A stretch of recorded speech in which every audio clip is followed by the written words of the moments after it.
Countdown for blast off. X minus 5, 4, 3, 2, X minus 1, fire.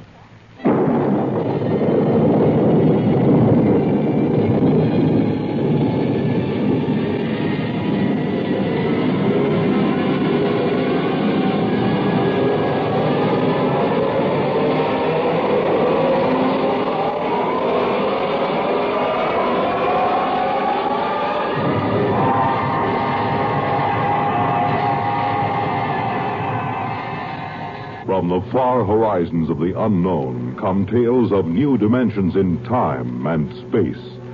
These are stories of the future, adventures in which you'll live in a million, could be years, on 1,000 maybe worlds. The National Broadcasting Company, in cooperation with Galaxy Science Fiction Magazine, presents X minus 1.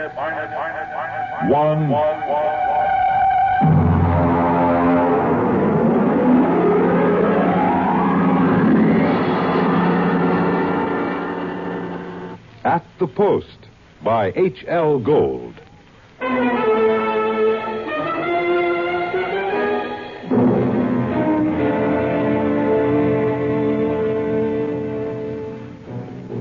When I come into the Blue Ribbon on 49th Street west of Broadway, I could tell right away nobody told Doc Hawkins about my misfortune. Doc, who ain't one really, writes a daily medical column for the Racing Form, and we're celebrating his being sprung from the alcoholic ward. He got one look at me, and he choked on a piece of gefilte fish. What happened? What happened? Look at that. Clocker's become a character. Now, lay off, Doc. Look at that, a gray flannel suit, a black tie. Clocker, where is your purple and green check sports jacket? Where are your two-tone suede shoes? Why, you've become a character. That was Zelda's idea. She wanted to make a gentleman out of him. Wanted to? Why, you two got married before they took my snakes away. Don't tell me you've fit already. You don't know, Doc? No. What happened? Well, it was right after you tried to take the warts off the fire hydrant that Zelda started hearing voices. It got real bad. How bad? Well, she's at Glendale Center upstate. I just came back from visiting her. Well, did the psychiatrist give you a diagnosis? Yeah, I got it memorized. Catatonia dementia precox. Oh, rough. Very rough. The outlook is never good in such cases. Maybe they can't help her, but I will. Now, Clocker, you're a race handicapper. You run the best tip sheet on Broadway. But people are not horses. You've got to think of your public. For instance, what's good at Hialeah, huh? My bar bill is about to be foreclosed, and I can use a long shot. Those couch artists don't know what's wrong with Zelda. I do. You do? Well, almost. I'm so close I can hear the finish line camera click. Well, now, that's very interesting. Perhaps we can collaborate on an article for the Psychiatric Journal. All right, look. Look at these charts. Look, here. Huh? I use the same system I used to dope the races. Look, Zelda's got catatonia. She used to be a hoofer before we got married, and now she does time steps all day. Stereotype movements are typical of catatonia. You don't get it. She does time steps. The first thing you learn in hoofing, over and over. 10 or 15 hours a day. And she keeps talking like she's giving lessons to some jerk kid who can't get it straight. And I hear when these catatonics pull out, they don't remember much or maybe nothing. Protective amnesia. They work harder and longer at what they're doing than they ever did when they were regular citizens. And they don't get a red cent for it. I beg your pardon? I said they were getting stiffed. Anybody who works that hard ought to get paid. I don't understand what you're getting at. What are they knocking themselves out for if it's for free?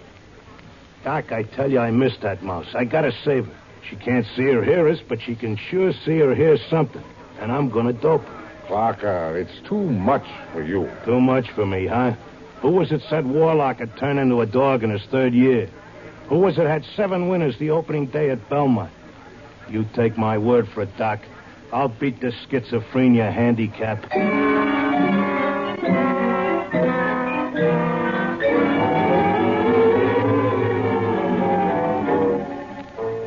I hadn't been paying much attention to my tip sheet while I was doping the catatonia dodge. I tell you, I miss Zelda. I miss the bobby pins on the floor and the nylon stuck on a shower rack, the toothpaste tube squeezed from the top.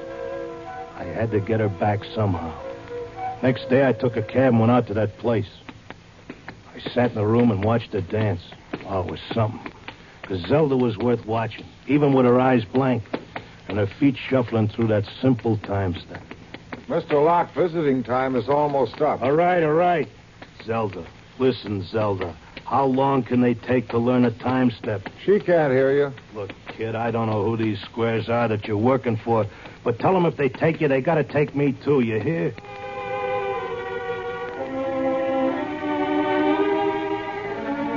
I had an idea now. I had it doped that Zelda was showing them how to dance, whoever they are. And the only way I could spring her was to find out who was controlling her and what they were after.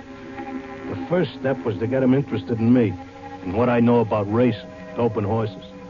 So I stood there next to Zelda and I started to talk. Now, the first thing you got to figure is bloodlines. You take a horse, you got to know back maybe 4 or 5 generations on both sides. Then you got to know where the coat was foaled, what time of year, because all horses are 1 year old on the 1st of January. And there's confirmation, training. You take a horse with good bloodlines, break him in the spring on a hard training surface track, and the first thing you know, you got a horse with a shin splint. Oh, they may cover it up, but if you know it's there. I once knew a horse ran in Hialeah who was scared of flamingos. What are you doing? Had a fine record at Gulfstream and Bowie. But when he got down to Hialeah and got one look at the flamingos, he wouldn't run for beans. Mr. Locke, are you all right? Shut up, I'm Mr. busy. Locke. You bet on a horse that's scared of flamingos at Hialeah, and you're going to come in with your tail between your legs.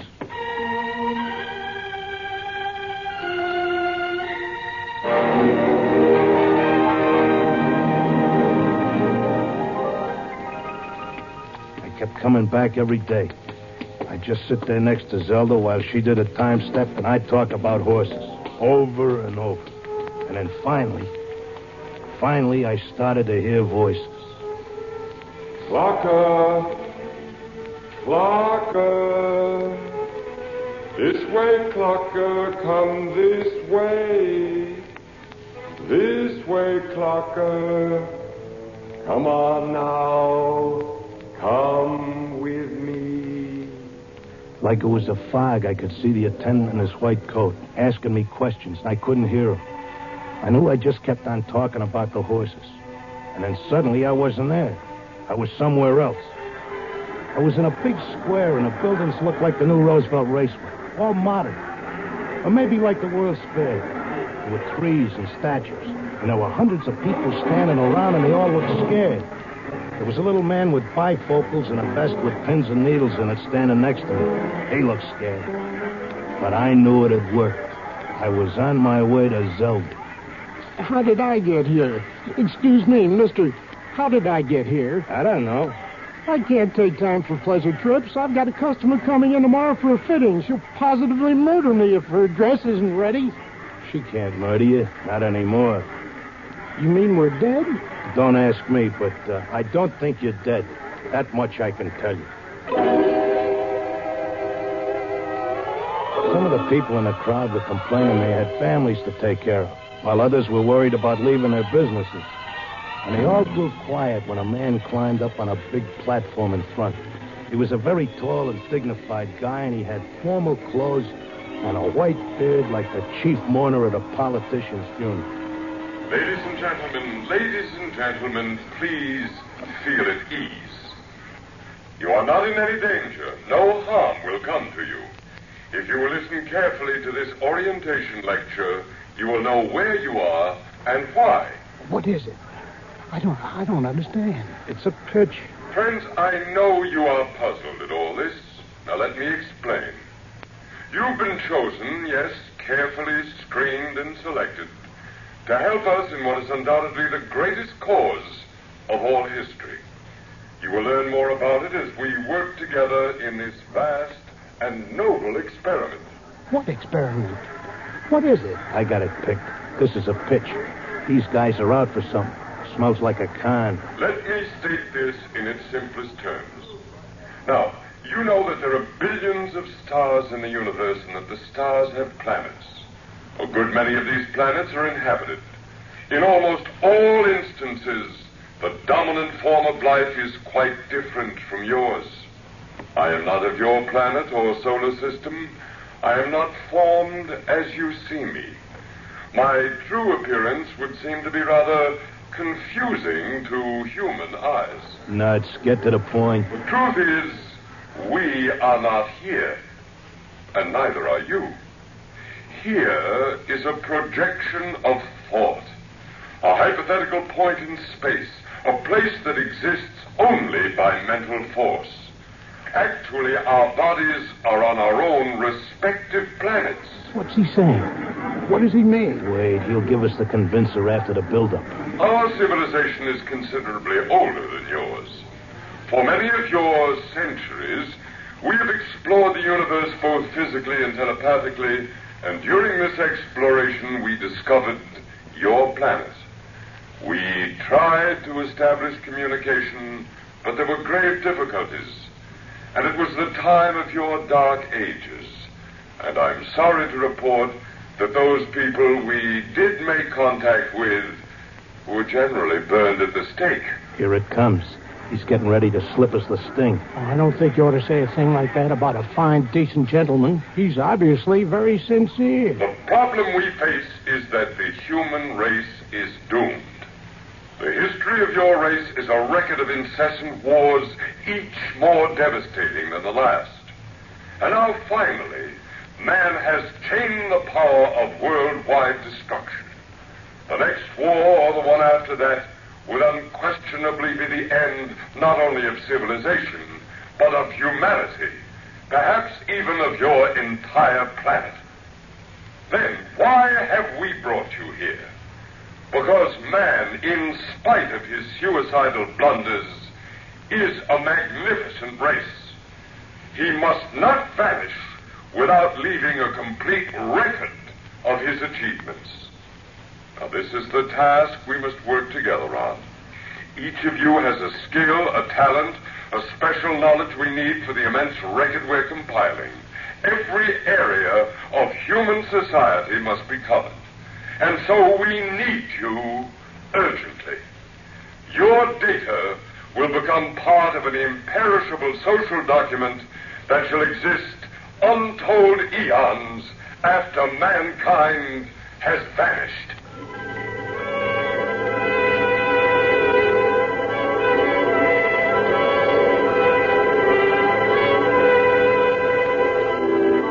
Oh, he had a slick con. He had that crowd in the palm of his hand like a small-time grifter selling pearl necklaces on 6th Avenue. They all cheered. They were all flattered to think that they were joining in this vast project to make a record of the human race. After a while, they broke us up into divisions, and I got herded into a building marked Sports and Rackets. They took my name and my occupation like I was applying for unemployment insurance. Now, here's our problem, Mr. Locke.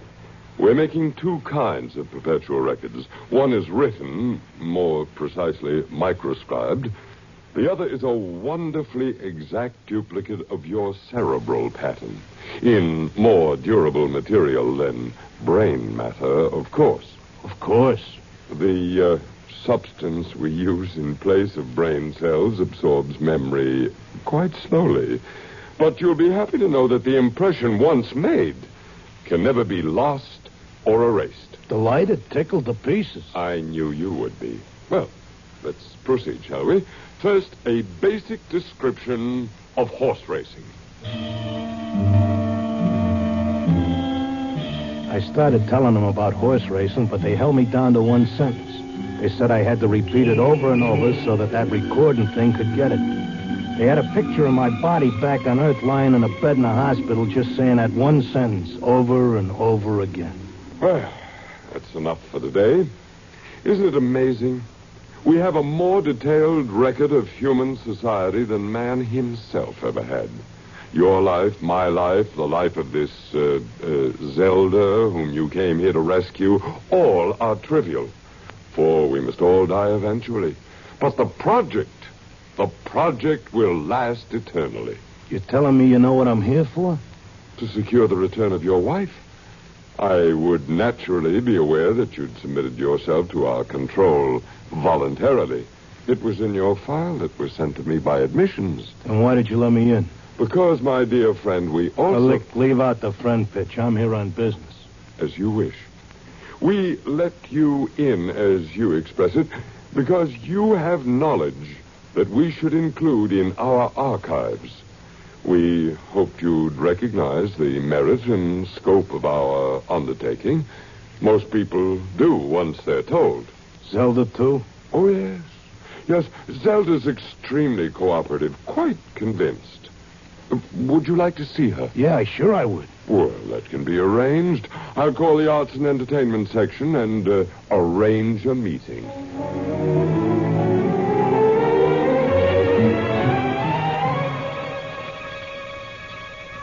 Zelda, baby. Oh, Clocker. Let's get out of here. Oh, hello, Clocker. Aren't you glad to see me? I spent months and shot every dime I've got just to find you. For sure I'm glad to see you, hon, but I can't waste any time. This work is so important. I want to talk to you. That con artist with the white beard Oh, said... isn't he wonderful, Clocker? Aren't they all wonderful? Regular scientists devoting their whole lives to this terrific cause. What's so wonderful about that? They could let the Earth go boom. It wouldn't mean a thing to them. Everybody wiped out, just like there never were any people. Not even as much record of us as the dinosaurs. Gee, wouldn't that make you feel simply awful? I wouldn't feel a thing. All I'm worried about is us, baby. Who cares about the rest of the world doing a disappearing act? I do, and so do they. They aren't selfish like some people I could mention. Selfish? You're darn right I am. Zelda, listen. I'm selfish because I got a wife, and I'm nuts about her, and I want her back. I have to help out on this project. It's the least I can do for history. History? What did history ever do for us? Go turn in your time card, baby. Tell them you got a date with me back on Earth. No, this is my job as much as theirs. More even. They don't keep anybody here against their will. I'm staying because I want to, Clocker. But, honey... Excuse me, I've got to get back. I'm teaching them the soft shoe now.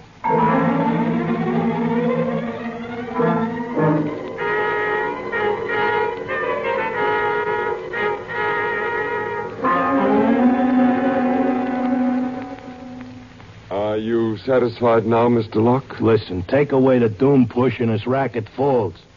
Listen, suppose you're all square. Suppose you're leveling. You're knocking yourself out because your guess is we're going to commit suicide. But is there any doubt of it?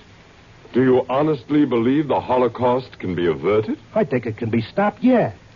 Listen, between these catatonics and me, we could tell them what it's all about. I notice you got people from all over the world here. They get along fine because they have a job to do and don't have time to hate each other. Well, it could be like that back on Earth. Mr. Locke, we have experimented in the manner you suggest, but a human psychological mechanism defeated us. Yeah? What was that? Protective amnesia. They completely and absolutely forgot everything they'd learned here. Well, what are the odds on me remembering? Well, you are our first volunteer. Look, I'll give you a deal. You let me out, and maybe I'll be the first case that didn't get amnesia, and I can tell the world all about this. I'll come back if I lame out. You can pick me up any time you want.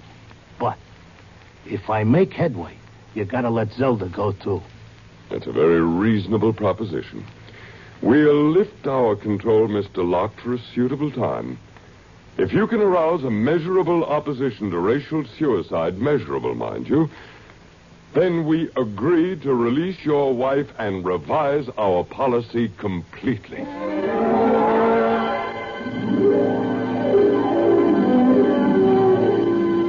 I came to at Glendale. It took me about 2 weeks to convince them that I was all right again. But I had to convince the world that they were throwing a race and that they needed a saliva test. So I started to write it all out in my tip sheet, in and around the horses. Around that time, I ran into Doc. Clocker, my boy, you've no idea how anxious we were about you. But you're looking fit, I'm glad to say. Thanks.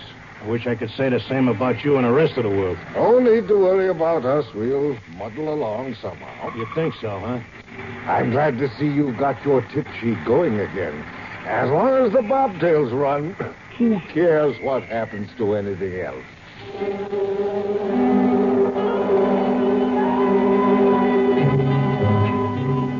Of course, nobody listened to me. I had posters printed telling everybody. I hired sandwichmen to walk through the city. I made speeches in Columbus Circle. I told everybody doomsday was near. I sent letters to Congress, to the UN, editors of newspapers. Nobody paid any attention. I sneaked into the balcony of the General Assembly and tried to shout a speech, and he threw me out, very politely. I wrote the whole thing up for a magazine, and they printed it and sent me a check and told me if I had any more fiction, they'd be glad to run it. I kept trying to tell everybody the truth about the catatonics. We ought to go to the hospitals and get ourselves let in and have the aliens take over and show us where we're going. But nobody would listen. And then finally, I went back out to Glendale. Oh, Mr. Locke, we were wondering when you'd come visit your wife. You been away? I want my old room back. But you're perfectly normal. Give me half hour alone, and you'll be glad to give me my room.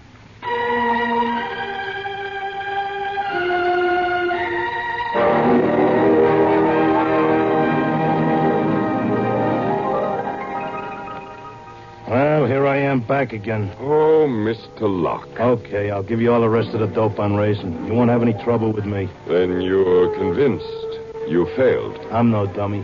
I know when I'm licked. So do we, Mr. Locke. Naturally, you have no way of detecting the effect you've had. We do. The result is that because of your experiment, we're gladly revising our policy. Huh? Is this a rib? Nobody listened to me. Oh, but they did. Visits to catatonics have increased considerably. When the visitors are alone with our human associates, they tentatively follow the directions you gave them in your article. Not all do, to be sure. Only those who feel as strongly about being with their loved ones as you do about your wife. We've accepted 4 voluntary applicants. You mean I made it? That's right. Before long, we shall have to increase our staff as the numbers of voluntary applicants increases geometrically. And then we'll be able to release the first group to go back and carry the message. Whenever you care to, Mr. Locke, you and your wife are free to leave. Okay, but I'll tell you what. I owe you plenty. I'll help make that record before I go. I'll teach you how to dope the horses. Is that what you want? Why, yes. All right, then let's go. The quicker we get started, the quicker we can get back.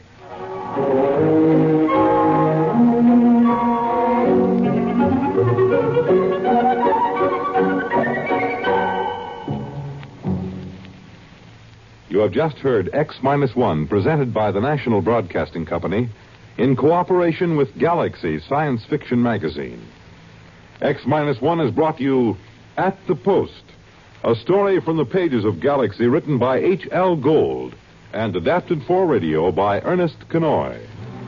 Featured in our cast were Frank Maxwell as the clocker, and Thomas as his time-stepping wife, Zelda, Arnold Moss as the otherworldly one, John Griggs as the doc who wasn't one really, and Sam Raskin as the confused little tailor with his mouth full of pins.